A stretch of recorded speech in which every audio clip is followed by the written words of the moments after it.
everybody, and welcome to Big Game Bound. I'm Anthony Calhoun. It is week 16 of the NFL season, and it is pressure time for those teams trying to make the playoffs with only 2 games remaining in the regular season. Super Bowl 53 will be here before you know it, and Big Game Bound will be there all week in Atlanta, bringing you coverage right here on this website. If you watch the NFL, no doubt you are familiar with our guest today on Big Game Bound. Please welcome to the show the host of Football Night in America on NBC, the great, my friend here, Mike Tirico. Mike, thank you so much for joining us here on Big Game Bound. And first things first, my friend, I have no idea who's going to be playing in Super Bowl 53. It seems like it is wide open. Anthony, I couldn't agree with you more. I think we've got a variety of teams that have shown that they can put it together, but can they put it together for these 3 games or 2 games they'll need to get to the Super Bowl? I'm just thinking about Indianapolis, Tennessee, or Baltimore.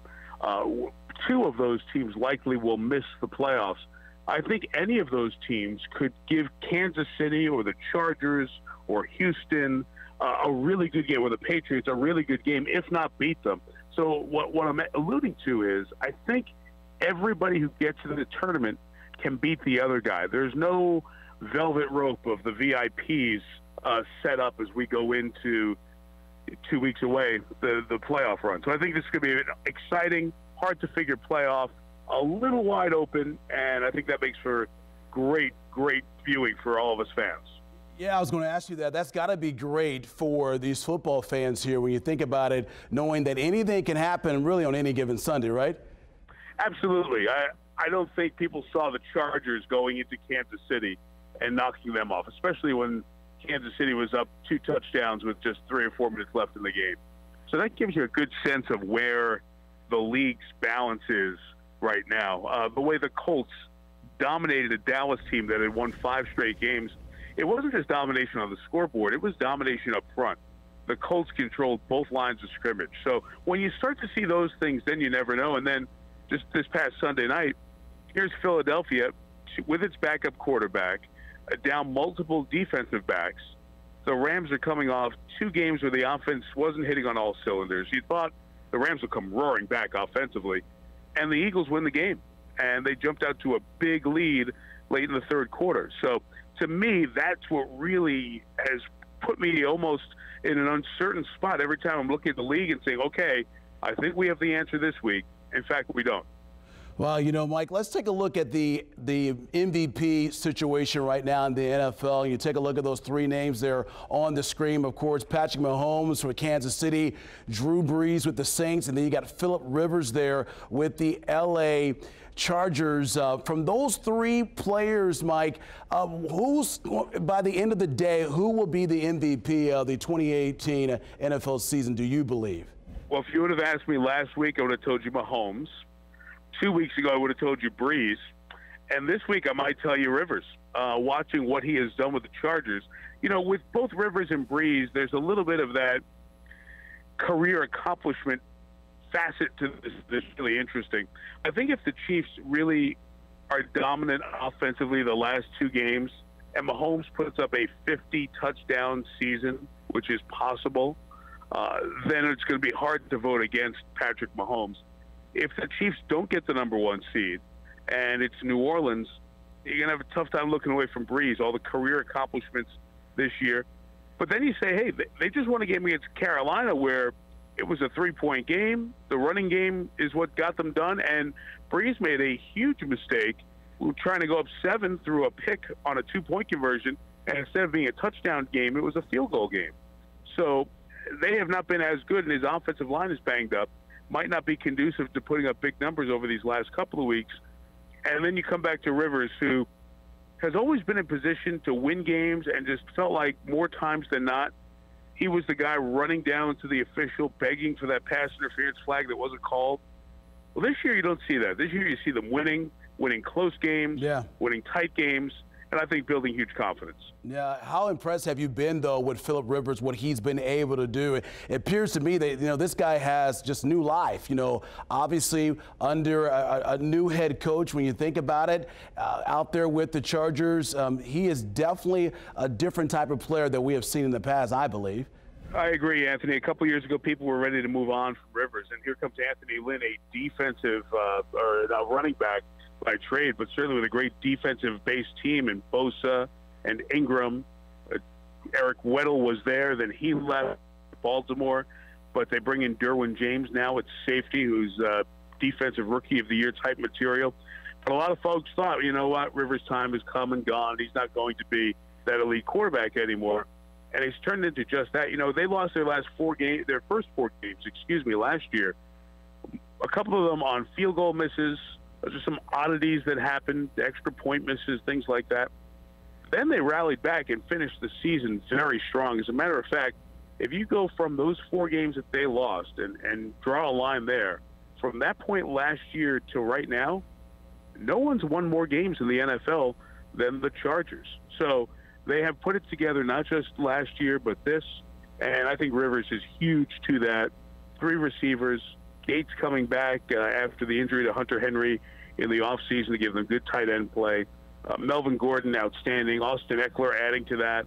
Jackson, the rookie out of Northwestern, giving them a little bit of an extra boost when they've been thin in the running back core. It's a team that has a lot of answers and perhaps more stable parts than most of the other teams in the league right now. Mike, we're so used to, when we're talking about MVPs for the NFL, Tom Brady is right there in the mix, but we know the Patriots have struggled of late. Not used to seeing the Patriots have problems like they're having this year. They've lost 2 in a row. How concerned should Patriots fans be right now with Tom Brady and the Pats? Anthony, I think a little bit, because there were a couple of uncharacteristic mistakes that we've seen from the Patriots in the last 2 weeks. Think back to Miami and that 4th down play, or the second half play, I should say, where Brady throws the ball, doesn't throw the ball, takes the sack, and he's out of timeouts, and the half expires without them getting at least a field goal. And then at the end of the game in the 4th quarter, the Miami Miracle, as they were on the hook and ladder with only a couple of backwards passes to get them to the end zone for a touchdown. You expect the Patriots to not be in those situations from everything we've seen over the last 15 years. And then this past week, I thought Brady wasn't as sharp against the Steelers at the end of the game, where you usually see them make the drives to get the touchdown to tie the game. They weren't able to come through on a couple of 4th down, 3rd down opportunities inside the Pittsburgh 20. I just wouldn't bet against them. I think we've all seen over and over with many different stars, a lot of different folks, the Patriots figure out a way. Usually they figure it out by December 1st. Yeah. Maybe this year they'll figure it out by January 1st. You're right. You do not want to deal with Coach Belichick and the Patriots there coming to the postseason. And I want to ask you about this as far as the Dallas Cowboys. Obviously, I'm based here in Indianapolis, and we saw what the Colts did to the Cowboys on Sunday, shutting them out.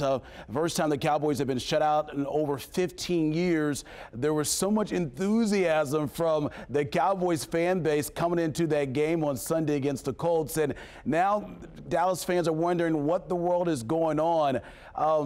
If you're a Cowboys fan, what's on your mind right now? And are you concerned because Prescott did not look impressive against the Colts last week? Yeah, you almost want to take the fans back and remind them that, 6 weeks ago when you're playing Tennessee and down in that first quarter, you were wondering if Jason Garrett was still going to be your head coach. And now everything was great, and you thought you'd never lose again after winning 5 in a row. That's right. Indianapolis, I think, is a good team, as mentioned earlier. I wouldn't be panicked if I was Dallas. I like what they have. I think the outside addition to bring in Amari Cooper has stabilized their receiving game. Here's the one point that I would take caution with Dallas. The week before this game, AC, they played Philadelphia, and they dominated the Eagles if the game went to overtime. They weren't doing a good job of punching the ball in. And on Sunday in Indianapolis, Dallas had 3 drives, 10 and a 12 and a 15, right around there. They'd run 37, 38 plays in their first 3 drives. One, they had a field goal block, and the next couple they did not score touchdowns. that's what concerns me. Dallas is doing a good job of getting first downs, moving the chains, but when you get in that inside the 20 area and the space confines, can you make plays? And right now, Dallas is not doing that well enough to win playoff games. You have to get inside the 20 and score touchdowns this time of year, not field goals. That's the thing to watch with Dallas for me the last 2 weeks of the regular season. Okay, Mike, let's take a look at the AFC playoff picture. If the playoffs began today in the AFC, of course, Kansas City would be the #1 seed. Houston moving up to the #2 seed. Both of those teams getting byes. And then you got New England, Pittsburgh, and then the Chargers and Baltimore if the playoffs began today. So, Mike, out of those 6 teams right there, which team can come away out of the AFC and possibly head to the Super Bowl that you feel pretty confident about that can possibly get there to Atlanta? None. I don't feel confident about any of them, AC. I told you what I feel about the Chargers. I think that may be the most steady. What's interesting when you look at that list, okay? Think of the first 2 quarterbacks of the teams that are in the moment of the first 2 seeds, in Patrick Mahomes and Deshaun Watson. That's right. Then the brand names who we've come to grow up with here over the last decade plus, Brady, Roethlisberger, Rivers, and then in that 6th seed, a very intriguing deal with Baltimore. Lamar Jackson has come in, replaced the Super Bowl MVP in Joe Flacco, and they're running a high school offense. And I don't mean that in a disrespectful way in terms of creativity, but they're running option, true option with the quarterback. The quarterback is running 20-plus times in a game. But you don't do that in the NFL. Nobody has. And they're doing it effectively to go with the #1 scoring defense in the NFL. And they've built a pretty good thing here. I'm going to tell you this right now. Nobody wants to play Baltimore. I mean, nobody wants to play Baltimore. So if there's one that I have the most confidence in, it's the Chargers. But that could quickly change after the Ravens play out there on Saturday night. So no one for sure. Don't feel good betting against any of those teams, which, as I said, leads to great playoffs for all of us. All right, and as far as the NFC playoff picture, let's take a look at that right there. Obviously, the Saints here, they are the #1 seed as of right now. You got the LA Rams there. Those 2 teams get first-round byes, of course. And then you got the Bears of Chicago, then Dallas there, and then the wild cards, Seattle and Minnesota. So, Mike, I'll ask you this, my friend, as well. Which team out of the group of 6 of teams right there in the NFC playoff picture do you feel like possibly can find its way down to Georgia for Super Bowl 53? Yeah, AC, I know you're an early riser. I don't know if you heard that noise about 4 o'clock in the morning on Tuesday this week. That was the Saints putting their bags back in the closet because they don't have to travel until the Super Bowl. If they lock down that #1 seed. They play the 2 games at home. I'm assuming they're going to get one of those, and then they'll have the playoff game or games there in the Dome in New Orleans before to Atlanta in Super Bowl 53. I get it happen. It's going to be tough to beat at home. I've done many, many games in that Dome, did the New Orleans-Atlanta Thanksgiving night game. They are just a different and a high-level team in that Dome. They feed off the crowd. Breeze is just so much better numerically at home versus on the road. I think anybody's going to have a tough time going in there and beating them if they get one of these last 2 and lock down that #1 seed. And you know the rivalry between New Orleans and Atlanta. It will crush Atlanta fans to have the Saints folks take over their city. That's right. Super Bowl weekend. Yeah, that's good stuff there. All right, Mike, so far as this weekend, I know it's a very busy weekend for yourself, and I'll talk to you more about that. But let's take a look at some of the big matchups coming up this weekend. It does start on Saturday night, and I know you're going to be calling that matchup between Baltimore and the Chargers. And Sunday, you do have that Pittsburgh game against New Orleans, and then Kansas City against Seattle. That's going to be on Sunday Night Football with your team. Give me your take on these matchups this weekend. When you look at Baltimore and the Chargers, the game that you'll be calling on Saturday, a lot on the line there, especially for the Ravens, right? Yeah, absolutely. Let me give you a line on each. Baltimore's defense, as I alluded to, is an elite-level defense. Will Keenan Allen play for the Chargers will be a concern, but getting Melvin Gordon back will be big for them. If Baltimore establishes a time-consuming run-drive game, which they've done against everyone the last 5 weeks, Chargers will be limited in their offensive opportunities and have to make the most of their limited possessions. That next game you talked about, the New Orleans-Pittsburgh game, I just sang the praise of the Saints at home. story we should not lose from that Steeler game this past week is allowing the Patriots to score just 10 points. Pittsburgh's defense is better. Pittsburgh has found a better formula, I think. Yeah. And this will not be easy for New Orleans. The Sunday night game, Kansas City going up to Seattle. How will Mahomes and those guys do with a little bit of adversity up in Seattle, where we know that team is so good, and Russell Wilson going up against a Chiefs defense that has been, at times, not able to close games? And the game there, I think, will be the most significant because it impacts both playoff pictures. And Kansas City is the team I want to see on the road, outdoors, in December, in Seattle, against Russell Wilson on offense. That's the one, I think, of the 1, 2, 3 seeds that's going to be the toughest one to come away with a victory this week. Well, it should be a great matchup coming up on Sunday Night Football. And Mike, before we let you go, you do it all, my friend. Obviously, you're so busy during the fall with the NFL, also calling Notre Dame football games as well. What is a week like for you, especially this time of the year, from calling the college football games to getting back there in Connecticut to doing the studio hosting with Tony Dungy as well and Ronnie Harrison? But what is it like for you, just the prep work, getting ready for such a busy week? Well, the good news is we never complain about it, Anthony, because our prep work is watching sports. And it's just still a thrill to be able to say going to work is getting to cover and watch sports. I'm very lucky and blessed to have done it for the last 30-some-odd years now. For me, these weeks are always a little bit hectic because you're spending some time on Sunday night, you're spending some time on the game, you're calling on Saturday, and you're trying to sneak in Christmas shopping along the way. And if I give you a funny anecdote, I was talking to Ronnie Stanley, the outstanding offensive lineman for the Ravens who played at Notre Dame, and just talking to him about the game. And he happened to call after their walkthrough today as we're talking.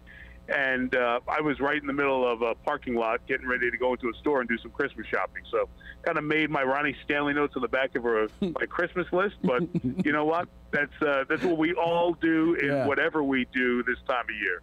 All right, Mike. Well, hey, happy holidays to you, my friend. Good luck on the broadcast coming up on Saturday night between Baltimore and the LA Chargers. Really appreciate you taking the time to join us here on Big Game Bound, and I hope to see you down in Atlanta for Super Bowl 53. I was just going to say that. I look forward to running into you at the big game. Thanks, Anthony, and Merry Christmas to all the folks who take in your great show. All right, thank you so much. That is Mike Tirico. So grateful to have him part of our show here on Big Game Bound. Okay, that's going to do it for this week's edition of Big Game Bound. Don't forget, we're back here next week on this website.